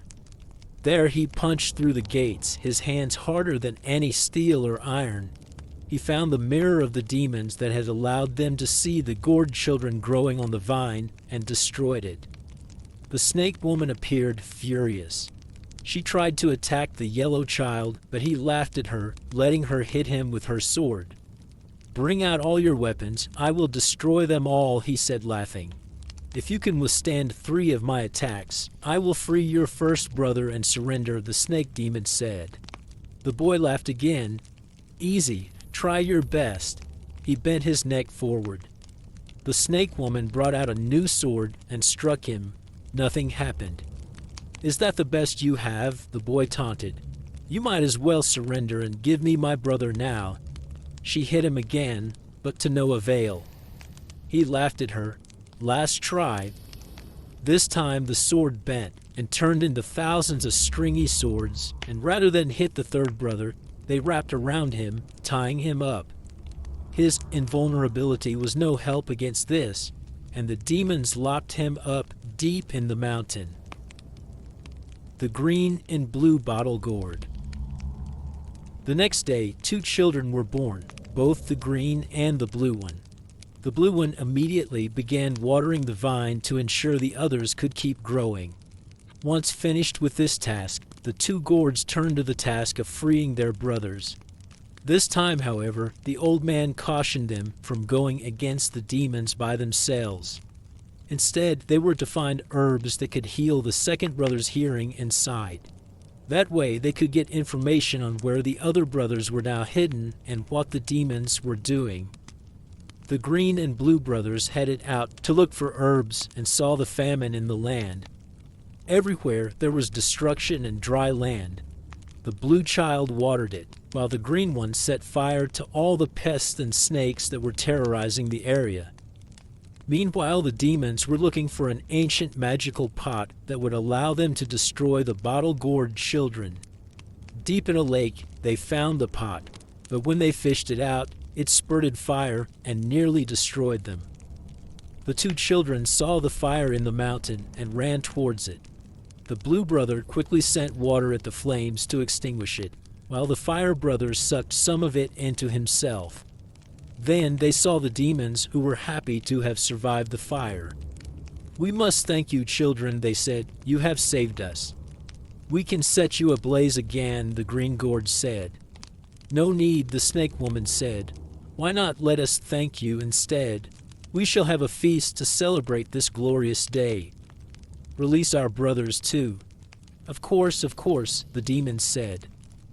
The children were persuaded and followed the demons back to the mountain. When they got to the mountain, the demons led them past a place where water blocked their path. "We used to go across here, but it flooded yesterday," the snake woman said. "We will have to take the long way around." "Nonsense," the blue brother said, and opened his mouth and sucked the water into himself, allowing them to pass. They arrived deep into the cave where the demons had a feast prepared. "Your hall is very cold," the green fire child said. "I will fix that." Fire poured out of his mouth, and all the torches and hearths were lit. "You are both so impressive. Your skills rival that of the gods," the serpent demon said. "To celebrate your skills, let us drink wine together." She produced a goblet filled with wine from her artifact and passed it to the green brother. He drained the glass and instantly began to wobble. "The wine was cold," he slurred, and then fell sound asleep. "Brother," the blue brother exclaimed. "Wow, one glass of wine and he got drunk and fell asleep," the scorpion man mocked. "Try me then," the blue brother said. "Give me all your wine." The scorpion demon and snake woman opened up all their barrels of wine, and the blue brother simply sat in his seat and summoned it all into his mouth. In a few moments, all their wine was gone. "Huh, is that all you have? I hardly had time to taste the wine before it was gone," the blue brother said. The scorpion demon was outraged. "He emptied all our wine." The snake lady looked at the child horrified, trying to think quickly of a new plan to fool the child. She asked her magical artifact for a new weapon to use, and a massive bowl appeared. In the bowl was a new, sweet, fragrant wine. The blue boy said. "That smells like wonderful wine." "Let's make a deal then," the snake lady said. "If you can drain this bowl, we will give you anything you want." "Easy," the water brother said, and summoned the wine to him again. It flowed right into his open mouth. The bowl was emptied, and the blue brother began to sway. Before he could even look to see how much he had drunk, the bowl had refilled. He emptied it again and again until he finally collapsed, knocked out from all the alcohol. The demons laughed, and the snake lady instantly took out her artifact to freeze the fire brother so that he would not be able to awaken and escape. The blue brother she enchanted and locked away in a deep wine bowl. The dark blue bottle gourd. The next day, back at the house, birds flew in with the magical plant that the second brother needed to restore his sight and hearing. A few drops of nectar were dropped into his eyes and ears, and suddenly his senses were restored. Just as this happened, an evil wind came, and the demons appeared. The scorpion demon quickly attacked the old man and sent him tumbling off a cliff, while demonic bat minions attacked the second brother, capturing him with a net. The snake lady laughed and plucked the last 2 bottle gourds off the vine before they could hatch. The demons quickly captured the second brother and brought everyone, including the unborn gourds, back to their cave and decided they would find a way to turn the bottle gourd children into an immortality potion. But 2 of the bottle gourds were still not ripe. "Maybe we could grow them into our children," the snake demon said, and placed the vine over a well of blackness and evil. But as soon as she did, the 6th bottle gourd jumped off the vine and cracked open. But nothing appeared. Suddenly, the demons were being kicked and punched before realizing that the child had the power of invisibility. The child ran away before they could find him. Meanwhile, the old man, who had been thrown off a cliff, was awakened by an eagle. The bird took him on its wings and flew him to the Bottle Gourd Mountain. There the mountain spoke to him. "You have awakened almost all of the 7 bottle gourd children, but you forgot to take the rainbow lotus. Without it, they cannot combine their powers and defeat the demons. I will let you go back into me and find it. Take it to them and help them save the land."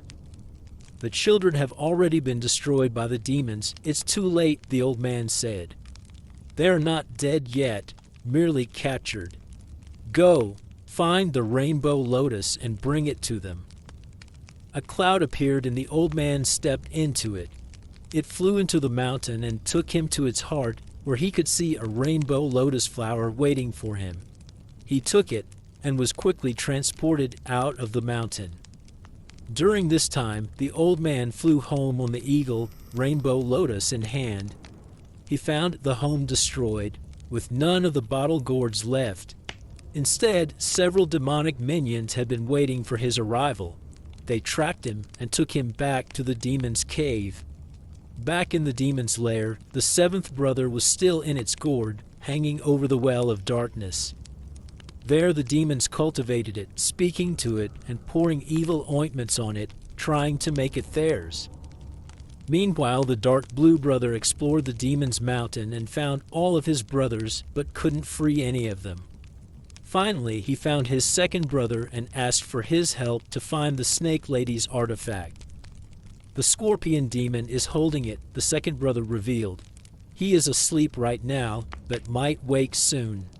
It seems the demons always keep it on themselves. I will find a way to get it, the dark blue brother said. The sixth brother was still sneaking around in the demon's mountain and found the scorpion demon feasting on wine and food. He used his invisibility and caused the demon to spill his meal multiple times. Then he teased and taunted the scorpion man. The demon was outraged and told all of his minions to catch him. The snake lady arrived and she too joined the chase. All of them tried to catch the dark blue child, but he evaded them, constantly changing where he was.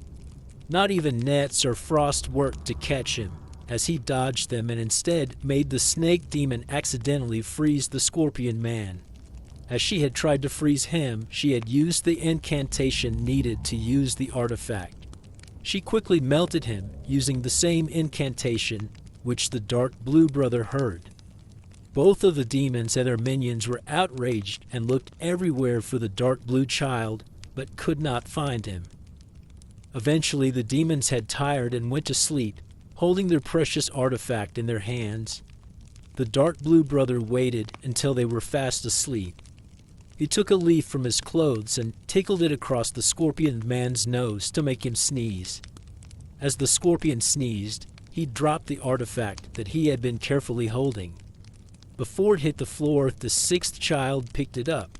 He quickly ran to where all of his brothers were hidden and unfroze the green brother, released the yellow one from his ropes, and saved the others from their traps. The violet bottle gourd. The six brothers went to find the last violet brother who was encapsulated in a black prison above a dark cauldron of evil. "We are here to save you, brother," they said. "Brother, I don't have any brother. Go away or I'll call on Mummy," he said, still inside his bottle gourd.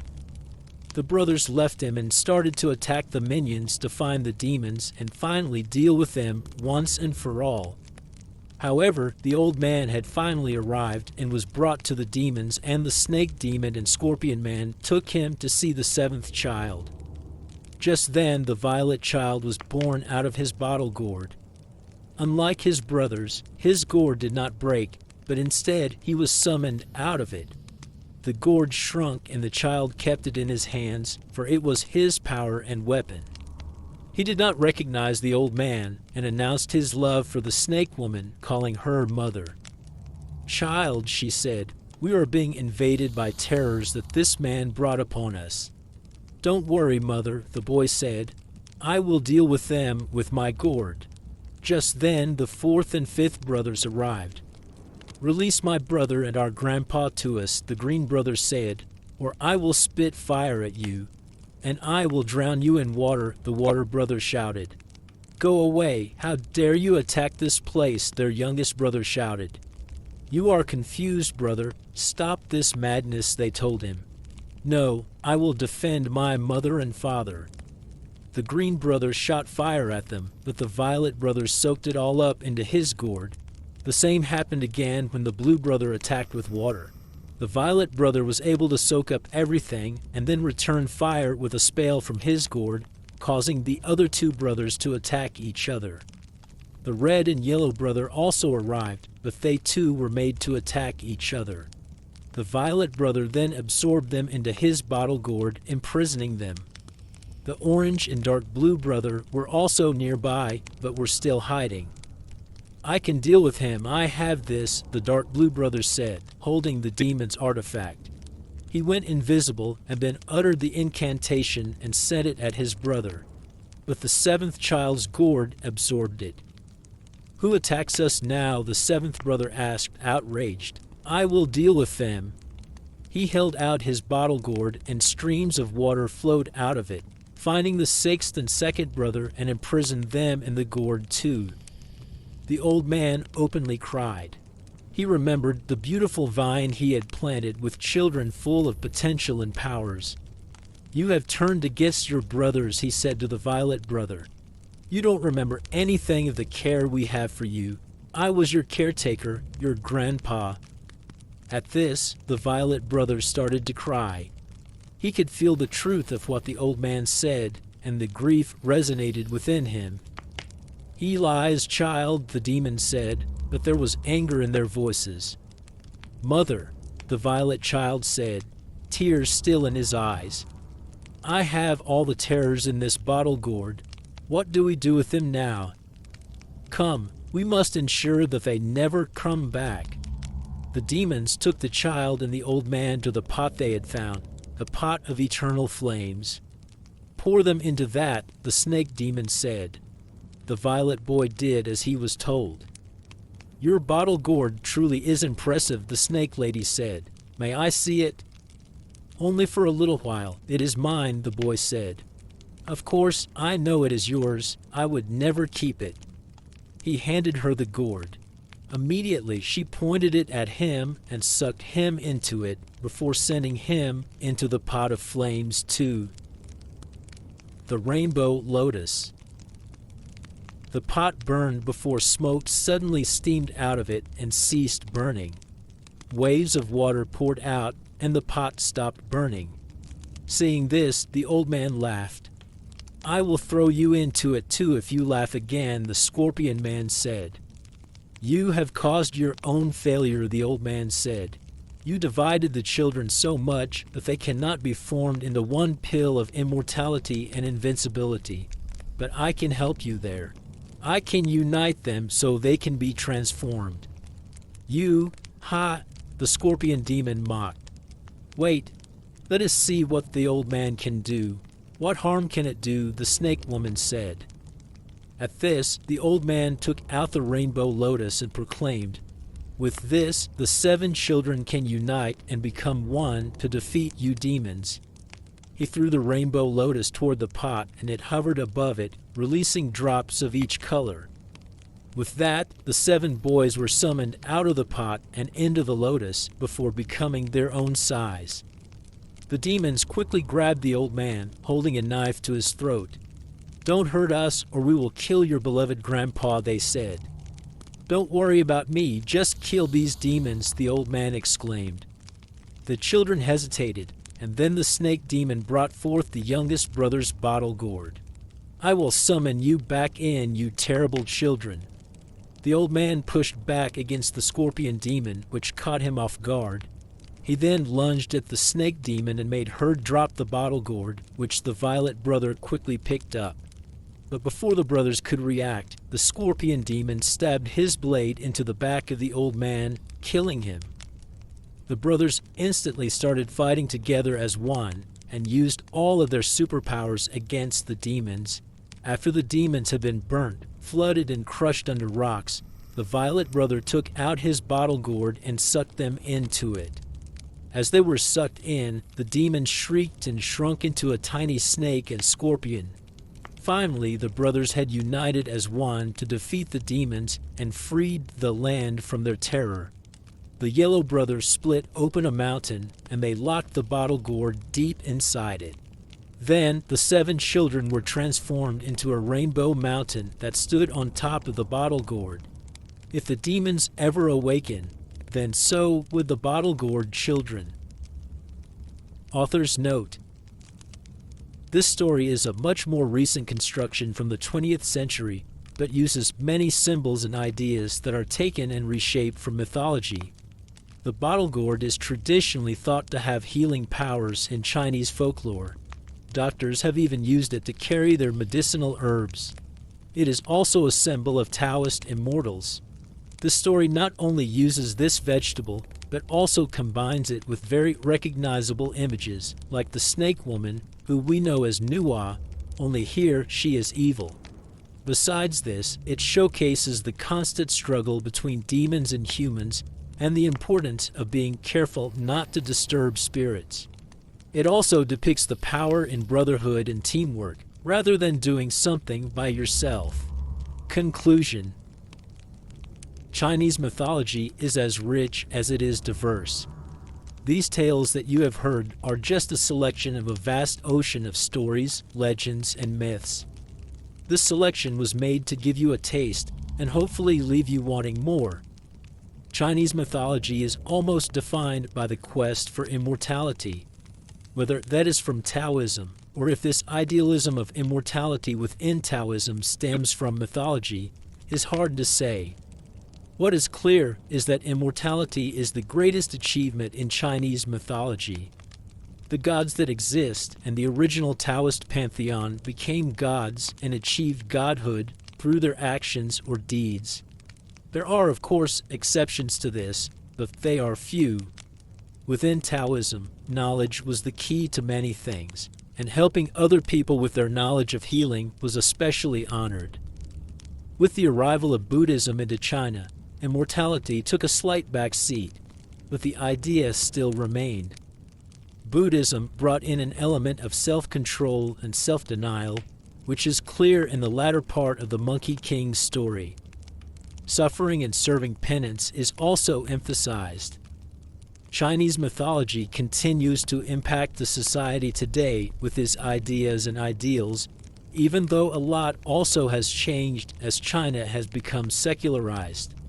Today, you can buy the Monkey King as an ice cream, and heroes from the Three Kingdoms are collectible trading cards.